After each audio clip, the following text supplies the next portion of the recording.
Halo, apa kabar? Assalamualaikum warahmatullahi wabarakatuh. Saya sebenarnya senang sekali kembali menjumpai Anda semua.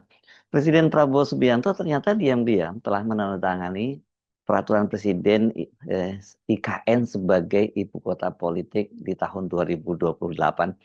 Artinya ini pada tahun 2028 berbagai kantor pemerintahan mulai dari eksekutif, yudikatif, dan legislatif itu harus sudah pindah ke kota di tengah hutan di Kalimantan Timur itu. Namun yang cukup mengherankan, ini DPR kan baru saja menolak menambah anggaran pembangunan IKN tahun 2026.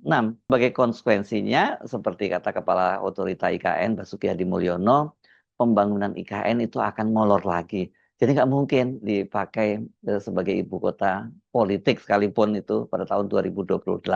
Kalau kita menyimak hasil rapat kerja antara Komisi 2 DPR dengan Otorita IKN beberapa waktu yang lalu, anggaran yang ditolak itu bukan hanya pembangunan IKN, tapi semua pengajuan tambahan anggaran departemen dan lembaga yang jadi mitra Komisi 2 DPR RI itu juga ditolak oleh Badan Anggaran DPR. Artinya pemerintah memang lagi nggak punya duit, kok tetap memaksakan menjadikan IKN sebagai ibu kota politik. Kepastian bahwa pemerintah lagi nggak punya duit itu, atau beban APBN yang makin berat itu kan setidaknya terkonfirmasi dengan keputusan Badan Anggaran dan pemerintah memperlebar defisit APBN demi memacu pertumbuhan ekonomi terutama di daerah. Artinya IKN ini memang bukan prioritas dan kalau tetap dipaksakan menjadi ibu kota politik pada tahun 2028, ada konsekuensi mengorbankan alokasi anggaran untuk program lain, terutama pertumbuhan ekonomi dan juga yang ini maksudnya kalau soal transfer keuangan daerah ini kan untuk menjaga gejolak di berbagai daerah. Pemerintah dan Kementerian Keuangan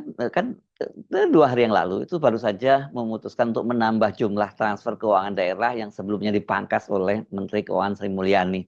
Dan dengan penambahan transfer keuangan daerah tadi, ya ini kemudian defisit APBN-nya makin diperlebar. Nah, bagaimana sebenarnya sesungguhnya ceritanya ini? Apakah betul memang harus tetap jadi yang lain ini defisit diperlebar dan kemudian IKN juga harus tetap dipaksakan menjadi ibu kota politik pada tahun 2028? Kelihatannya perkembangan situasi politik di dalam negeri dalam beberapa waktu belakangan ini sangat juga berpengaruh terhadap keputusan presiden yang sebelumnya sudah menandatangani Perpres tentang ibu kota negara baru itu ya. Kalau kita baca Perpresnya, ini Presiden Prabowo Subianto itu mencantumkannya itu dalam Peraturan Presiden nomor 79 tahun 2025 tentang pemutakhiran rencana kerja pemerintah RKP tahun 2025 yang diundangkan pada tanggal 30 Juni lalu. Namun ini kelihatannya media baru mendapatkannya hari ini. Jadi makanya beritanya kemudian muncul bahwa Presiden sudah menaikkan Perpres untuk menjadikan IKN sebagai ibu kota politik pada tahun 2028.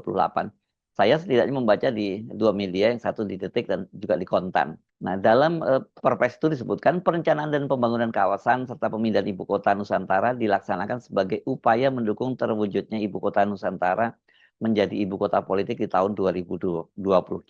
Dan untuk mewujudkan itu dijelaskan bahwa sebagai ibu kota politik, pemerintah menargetkan pembangunan kawasan inti pemerintahan pusat dan kawasan di sekitarnya telah mencapai luas 800 hektar sampai 850 hektar. Lalu persentase pembangunan gedung perkantoran di IKN telah mencapai 20% dan pembangunan hunian garis miring rumah tangga layak, terjangkau, dan berkelanjutan mencapai 50%, cakupan ketersediaan sarana prasarana dasar mencapai 50%, dan indeks aksesibilitas dan konektivitas itu mencapai 0,74%. Di samping itu juga dijelaskan bahwa terselenggaranya pemindahan dan penyelenggaraan pemerintahan di IKN itu tergambar pada pertama jumlah pemindahan dan atau penugasan aparatur sipil negara mencapai 1.700 sampai 4.100 orang dan cakupan layanan kota cerdas mencapai 25%.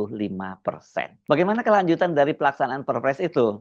Nah, ini mesti kita kaitan dengan rapat kerja antara Komisi 2 dengan Otorita Ibu Kota Negara Nusantara ini pada tanggal 16 September 2025. Ini berapa 2 hari yang lalu ya. Karena ternyata di sini tegas bahwa usulan penambahan anggaran sebesar 14,9 triliun dari Otorita IKN itu ditolak oleh Badan Anggaran. Tapi sebenarnya Otorita IKN nggak perlu kecil hati. Nah, karena selain Otorita IKN, seluruh mitra Komisi 2 itu juga ditolak pengajuan anggarannya. Misalnya ke kantor Kementerian PAN RB, anggarannya juga tetap, BKN tetap, ANRI tetap, Ombudsman juga tetap, Bawaslu, KPU, semuanya tetap termasuk otorita IKN. Itu disampaikan oleh Ketua Komisi 2 DPR RI dari fraksi Partai Golkar, Zulfikar Arse Sadikin. Dari anggaran yang sudah kita tetapkan pada rapat yang lalu, kita sudah komunikasikan kepada Ketua Banggar, dan hasilnya seperti itu. Mau digunakan untuk apa saja? Kata dia, silakan gitu ya. Bagaimana reaksi dari Kepala Otorita IKN? Ya kata dia kalau ini penambahan anggaran ditolak, ya ini akan berpotensi molor pembangunan IKN. Tapi kalau media malah ada yang nyebutnya dipastikan mangkrak gitu ya.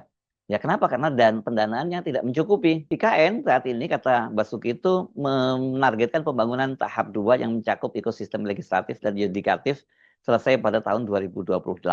Istana sudah ada, istana presiden, kemudian rumah menteri dan sebagainya, kantor kementerian sudah ada. Jadi tinggal kantor legislatif dan yudikatif, itu komplek parlemen juga akan dibangun. Jadi kalau secara rinci kata dia, ini pembangunan yang diajukan itu satu anggarannya untuk pembangunan lanjutan sebesar 4,73 triliun. Itu bangunan gedung dan kawasan lembaga DPR, DPD, MPR, sidang paripurna, Mahkamah Agung dan Plaza Keadilan, Mahkamah Konstitusi, Komisi Yudisial dan masjid di kawasan komplek yudikatif legislatif. Kemudian ada pembangunan rumah baru ini ya, 9,5 triliun, rumah tapak dan hunian vertikal legislatif, yudikatif, ASN dan umum. Terus kemudian ada soal peningkatan jalan di kawasan KIPP, kawasan inti ya, inti pemerintahan, dan WP2, sistem penyediaan spam dan jaringannya, prasarana bidang sumber daya air dan irigasi, infrastruktur pendukung aksesibilitas dan utilitas di kawasan yudikatif dan legislatif. Ini banyak data-datanya ya, saya kira mungkin nggak perlu kita bacakan lebih detail apa saja rencana pembangunannya. Pokoknya penambahan anggaran 14 triliun lebih itu ditolak lah oleh Badan Anggaran. Nah, bagaimana ceritanya perpresnya ditandatangani, kenapa kok kemudian penambahan anggarannya sesuai dengan target perpres malah ditolak? Ini rupanya kalau kita lihat secara kronologis, jelas ini, kendati sudah ditekan perpresnya, ya memang IKN itu bakal mangkrak. Kenapa? Karena perpres ini kan ditandatangani tanggal 30 Juni, sementara keputusan menolaknya itu hari Senin tanggal 16 Agustus 2021. Lihat secara kronologinya ya. Kan kalau kita lihat pada tanggal 30 Juni itu belum terlalu banyak kasus yang muncul, belum banyak peristiwa besar yang muncul. Satu misalnya kasus gejolak di daerah yang ditandai dengan demonstrasi besar-besaran di Pati dan kemudian merambat di berbagai daerah lain yang menimbulkan kerusakan. Ini proses, kalau di Pati ini kan demonya itu dimulai pada tanggal 10 Agustus ya.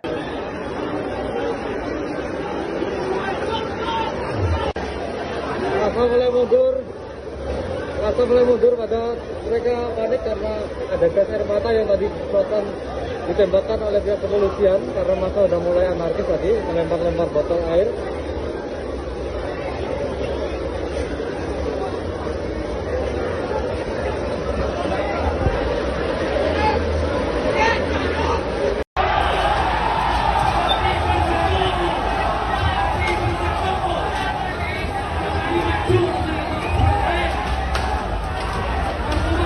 Kemudian ada peristiwa demo besar di Jakarta, Prahara bulan Agustus itu dimulai tanggal 25 Agustus dan kemudian mengalami eskalasi ketika tanggal 28 Agustus seorang driver ojol muda bernama Afan Kurniawan dilindas oleh kendaraan taktis Barakuda dari Satuan Brimob Polda DKI Jakarta ya, Polda Metro Jaya.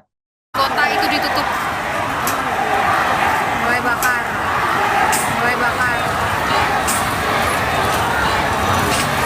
Polisi gugup katanya.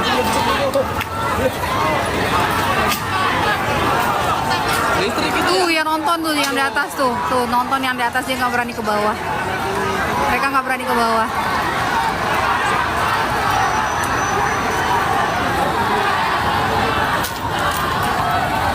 Oh, ada lagi alma mater biru. Ini apa sih? Nevi. Baru datang. Jadi ini rangkaiannya semua pada bulan Agustus. Nah, kemudian ini ditambah lagi kesepakatan antara Badan Anggaran dengan Kementerian Keuangan untuk memperlebar defisit anggaran itu, defisit APBN itu disepakati tanggal 18 September 2025.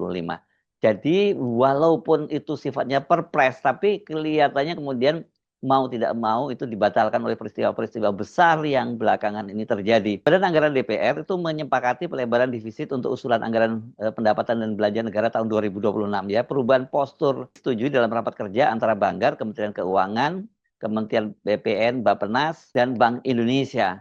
dengan agenda itu berupa penyampaian dan pengesahan laporan panja-panja pengambilan keputusan tingkat 1 RUU APBN tahun 2026 yang digelar di Gedung DPR tanggal 18 September 2025. Kemarin ya, hari Kamis kemarin. Dan disampaikan oleh Ketua Badan Anggaran DPR RI, Said Abdullah, defisit APBN 2026 diusulkan naik sebesar 50,3 triliun dari senilai 638 triliun pada APBN 2026. Jadi ini sekarang menjadi 689,1 triliun pada usulan terbaru. Nah, ada kenaikan sebesar 50 triliun yang ini rupanya seperti dikatakan oleh Menteri Keuangan Purbaya Yudi Sadewa, ini digunakan untuk menambah transfer keuangan daerah yang sebelumnya disunat oleh Sri Mulyani. Ini dampak dari disunatnya transfer keuangan daerah ini kan memang sangat dahsyat. Kemudian daerah-daerah menaikkan pajak ya ini kan untuk menutupi belanja mereka karena selama ini banyak daerah itu kan mengandalkan transfer keuangan daerah dari pusat gitu. Nah, kalau ini kemudian tidak ditambah oleh pemerintah pusat, pertama tentu saja ini akan memicu pelemahan pertumbuhan ekonomi di daerah-daerah dengan ini diharapkan dipacu oleh itu dengan tambahan transfer keuangan daerah. Yang paling penting ini juga menjaga gejolak karena ini bisa terjadi pergolakan di daerah-daerah dan ini bisa merambat ke pusat. Saya kira pemerintah butuh stabilitas dan nggak mungkin pemerintahan Prabowo itu kemudian mengorbankan stabilitas, baik stabilitas pertumbuhan ekonomi maupun stabilitas nasional, hanya kemudian demi mengejar ambisi dari Jokowi menjadikan IKN itu sebagai ibu kota negara baru. Kan proyek IKN ini adalah ambisi pribadi dari Jokowi. Masa kemudian Prabowo bela-belain, uang nggak ada, tetap dipaksakan meneruskan pembangunan IKN. Dan konsekuensi dari pemindahan ibu kota negara baru itu ke sana itu kan bukan hanya sekedar konsekuensi budget, banyak sekali konsekuensi lainnya, konsekuensi politik, konsekuensi sosial, konsekuensi lingkungan dan sebagainya yang harus dihitung ulang. Jadi bukan semata-mata hanya persoalan APBN, tapi juga persoalan perintilan lainnya itu yang jumlahnya cukup banyak. Jadi kalau toh misalnya Anda ini para pendukung Jokowi dan atau yang oleh para netizen disebut sebagai termul merasa gembira karena Pak Prabowo ternyata sudah menekan perpresnya, saya kira mesti Anda urungkan lagi atau mesti Anda tekan lagi ke kegembiraan itu karena cara kalkulasi dari APBN dan juga kalkulasi politik jadi hampir dipastikan bahwa pemindahan ibu kota negara ke IKN itu tidak akan dilakukan, apalagi kalau pada tahun 2028. Sekilas memang kalau kita lihat kayak bingung sendiri dong ya, sudah perpres ditandatangani, tapi kemudian ada permintaan tambahan anggaran malah ditolak, gitu. Ya tapi itulah realitasnya warisan APBN dari era Jokowi yang ugal-ugalan membangun infrastruktur termasuk IKN dan akibatnya ya sekarang pemerintahannya Prabowo Subianto yang harus menanggungnya. Saya Subun Arif, sampai jumpa lagi. Assalamualaikum warahmatullahi wabarakatuh.